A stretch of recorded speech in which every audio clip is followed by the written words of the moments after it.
Innal hamdalillah nahmaduhu wa nasta'inuhu wa nastaghfiruh wa na'udzu billahi min syururi anfusina wa min sayyiati a'malina may yahdihillahu fahuwal muhtadi wa may yudlil fa ulaika humul khasirun. Asyhadu an la ilaha illallah wahdahu la syarikalah wa asyhadu anna sayyidana Muhammadan abduhu wa rasuluhu la nabiyya ba'dah. Allahumma salli wa sallim wa barik ala sayyidina Muhammadin nuri kasari wa madadikal jari wa jama'na bihi fi kulli adwari wa ala alihi wa sahbihi ya nur.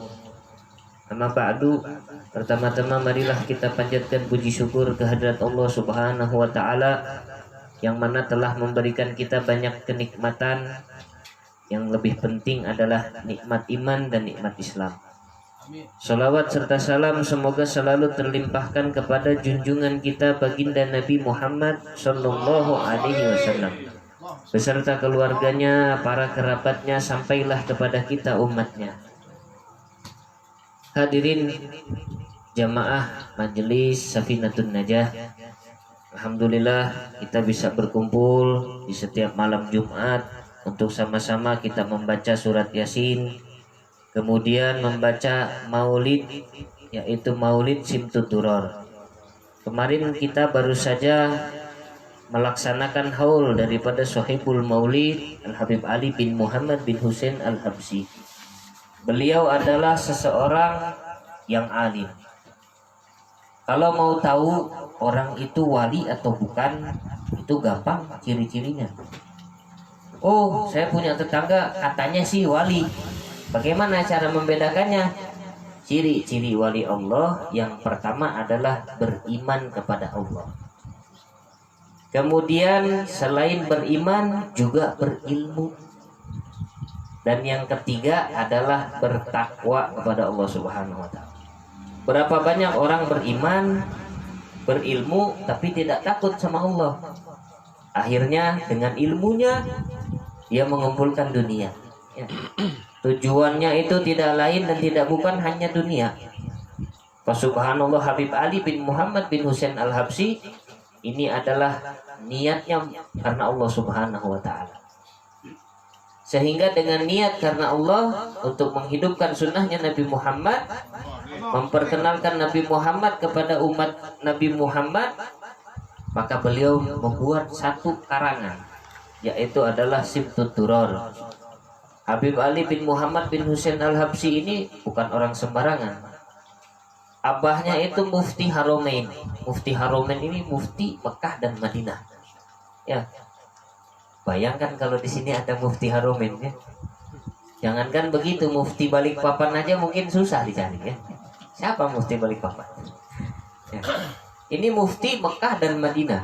Berarti tingkat keilmuannya itu tinggi, ya. Subhanallah, punya anak yang satu namanya Ali, yang satu namanya Husain. Husain ini kakaknya, Ali ini adiknya. Ketika ayahnya meninggal, maka Mufti Haromain itu subhanallah turun kepada anaknya, ya, Habib Husain bin Muhammad bin Husain Al-Habsyi. Padahal Mufti itu turun bukan karena keturunan, ya, tapi karena keilmuan. Subhanallah, berarti Habib Husain ini juga seseorang yang memiliki ilmu yang tinggi. Nih lihat, suatu ketika Habib Ali itu datang ke Haromain, itu ke Mekah dan ke Madinah.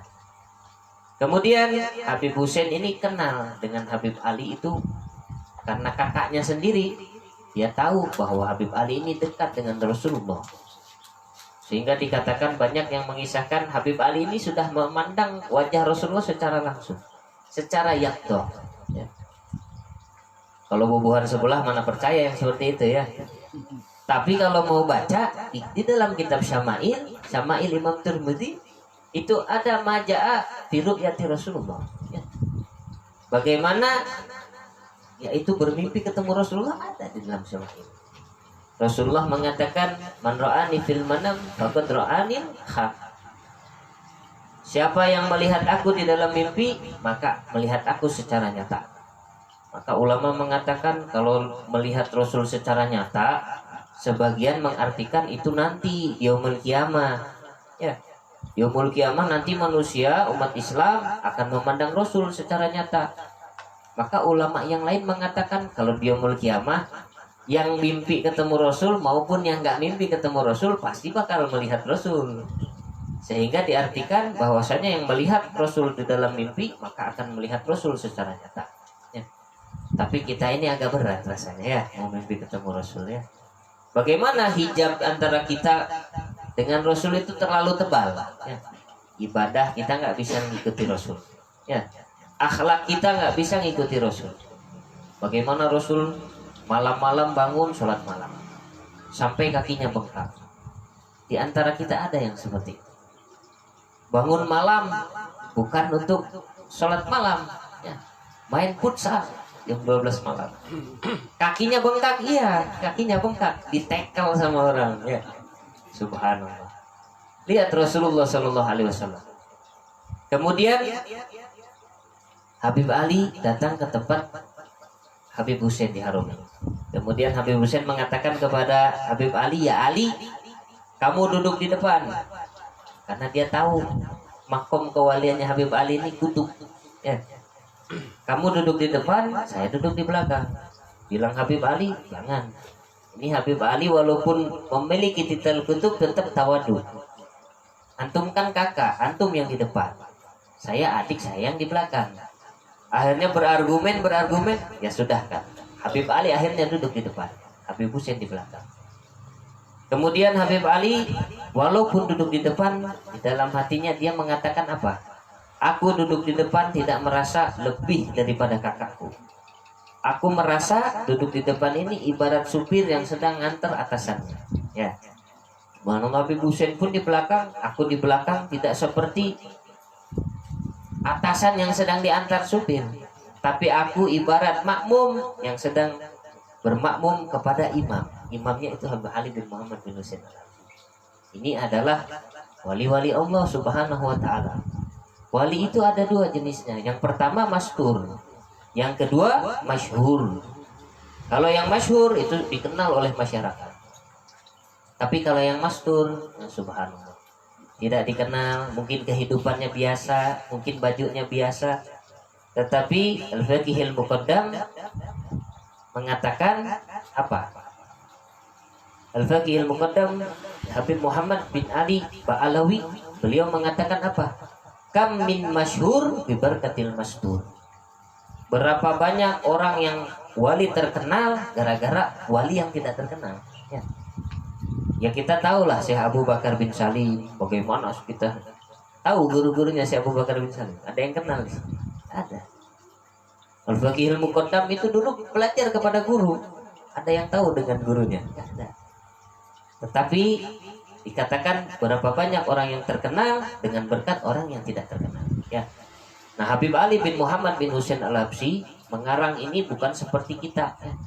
Bangun tidur lihat pulpen, ada kertas, nganggur tulis. Kadang-kadang puisi ya. Kalau orang alim ya, Habib Umar bin Hafid itu contoh. Dikisahkan oleh muridnya kalau Habib Umar bin Hafid itu keluar kota untuk berdakwah, itu di sepanjang jalan ada tukang catat. Jadi nanti Habib Umar itu di depan di mobil itu dia akan mengucapkan satu kalimat kemudian ditulis oleh muridnya yang di belakang. Jadi kalimat tersebut bisa berupa syair ya, pujian kepada Nabi Muhammad, bisa berupa zikir. Sehingga datang ke kota tersebut itu tulisan sudah banyak. Nanti pulangnya lagi tulisan lagi banyak. Jadi lidahnya itu tidak pernah berhenti berzikir ya. Bagaimana nggak berkah? Kalau kita ada tamu dari luar, apalagi dari Hadramut, minta keberkahan ya. Minta tiupkan ini air Bib atau Ustaz atau Syekh, minta tiupkan air untuk apa? Supaya anak saya pintar, supaya anak saya soleh ya. Supaya istri saya sehat, supaya istri saya cepat hamil misalnya. Apapun mencari keberkahan daripada orang-orang yang alim. Karena apa? Lidahnya ini terbiasa dengan berzikir, bersolawat. Tiba-tiba datang nyeletuk ini orang yang jahil. Kalau cuma niup air saya juga bisa ya. Ini orang jahil ya, orang nggak paham. Kok Habib datang dimintain air, sini saya aja yang tiup. Nah, bukan seperti itu ya. Memang betul kesembuhan semua itu daripada Allah Subhanahu wa taala. Tetapi wasilahnya kita mengambil keberkahan daripada orang yang senantiasa berzikir, bersolawat, sehingga yang ditiupkan daripada mulut tersebut adalah mengandung keberkahan. Ditiupkan kepada air, kita tetap yakin bahwa yang menyembuhkan adalah Allah Subhanahu wa taala dengan wasilah perantara orang soleh yang meniup air tersebut ya. Kemudian Habib Ali mengarang kitab ini ya, Habib Ali bin Muhammad bin Husain Al-Habsyi memiliki banyak rahasia ya. Di antaranya orang yang jarang sholawat kalau baca ini pasti sholawat ya. Contoh, orang nggak pernah hadir nih, ya Rabbi sholli ala Muhammad, ya Rabbi sholli alaihi wasallim, pasti pada ikut ya. Nggak pernah sholawat di rumahnya, nggak pernah ya Rabbi sholli ala Muhammad, nggak pernah. Begitu hadir baca. Kemudian di tengah-tengah rawi itu kan alhamdulillahil qawi sultanu alwadihi burhanu almabsuti fil wujudi karamuhu wa ihsanu sallallahu alaihi bersolawat ya. Sehingga mungkin kalau dikumpulkan solawat kita, kalau orang baca maulid itu lebih dari 100 ya. Makanya jangan, istilahnya kalau di rumah nggak ada kerjaan, nggak ada kegiatan, ada majelis datang, minimal di situ kita bersolawat kepada Rasulullah SAW.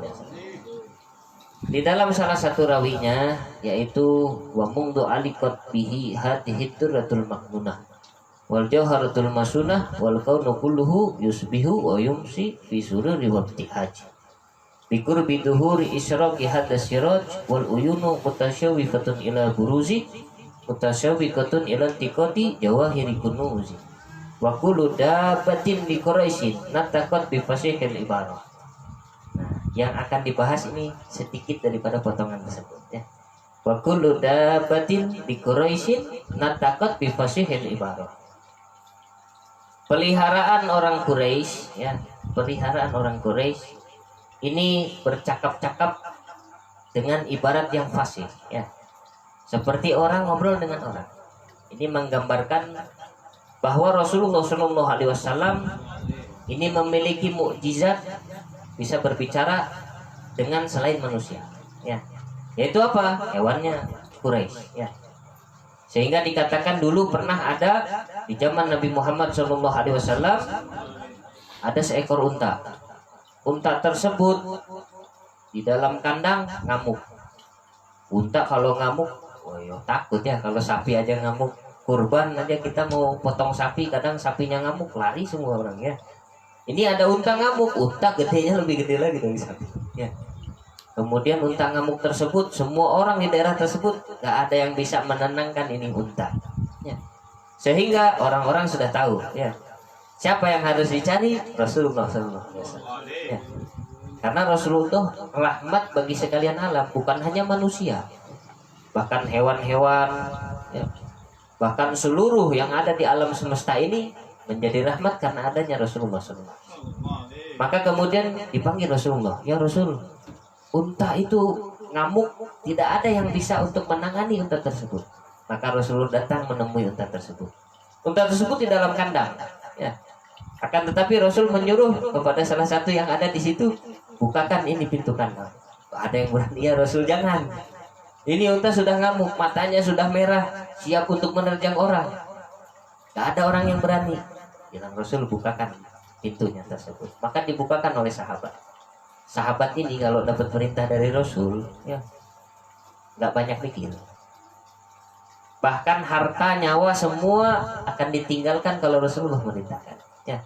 Bagaimana Rasulullah perintahkan hijrah dari Mekah ke Madinah?